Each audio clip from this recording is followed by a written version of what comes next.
Yeah, I'm trying to get to the trailhead for the Moon House Trail.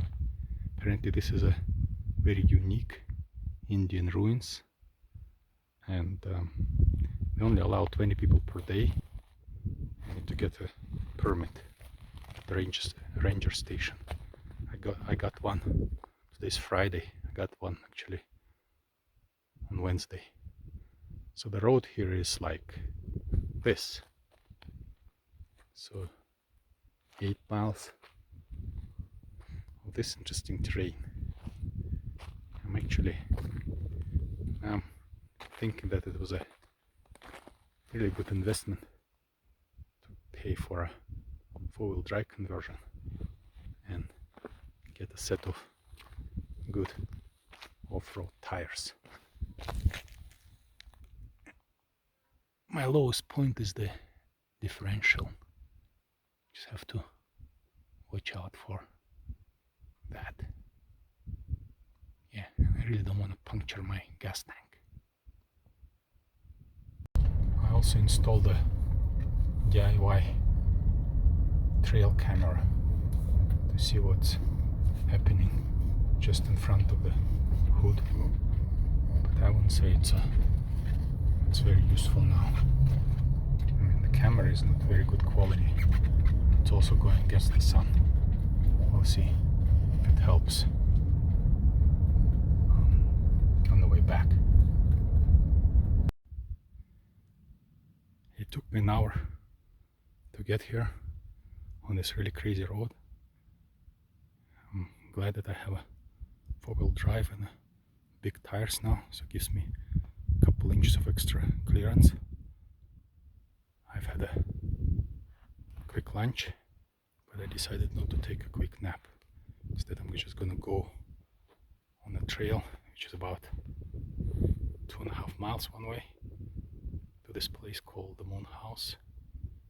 It's a special permit which I got 2 days ago, and yeah, you could actually drive on this road a little bit closer, but I think I don't want to stretch the limits of my, and I think it's probably beyond its capabilities, so I'd rather take a walk here.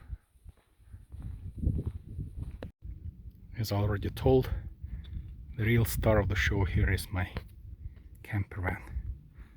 Not only does it take me from point A to point B, as it also allows me to actually stay or live at point B. But now I found out that point B could be at a place where most other camper vans or campers really wouldn't be able to make it. I mean, you really need like a 4x4 Sprinter to make it there. But even then, you know, today I was really testing, probably the first time I was testing the kind of off-road capabilities of my van, and it's really not about the traction here. You really don't need four-wheel drive, but you kind of need it so that whenever you drive you don't accidentally slip and slide into a rock or a hole. But yeah, 4x4 Sprinters are bigger and, you know, maybe less maneuverable on these kind of trails. So being little really pays off here. I think I got myself a major pinstripe on the roof there. That's okay. Those are like battle scars.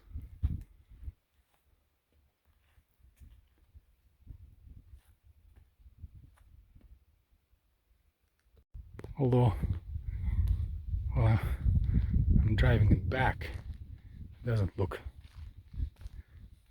too scary. But I don't think any other camper van and RV would dare to come on this road.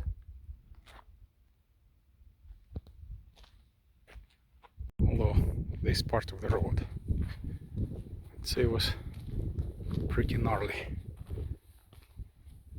There was dips and rocks. The traction is not a problem here. It's the scraping the bottom of the van, and also it kind of rocks and shakes left and right. And I have a whole house in the back with a set of fine china which I don't want to break. Yeah, this will be an interesting climb. I think I should get into a 4 low. In that climb I really needed the 4-wheel drive.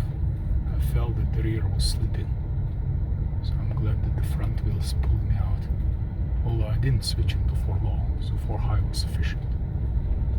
This part of the road was the most challenging for me when I was coming here. But let's try. After this road, I think my van is pretty capable of road, as long as the road doesn't slant left to right. Because I'm scared that I can tip over and like fall on one or the other side.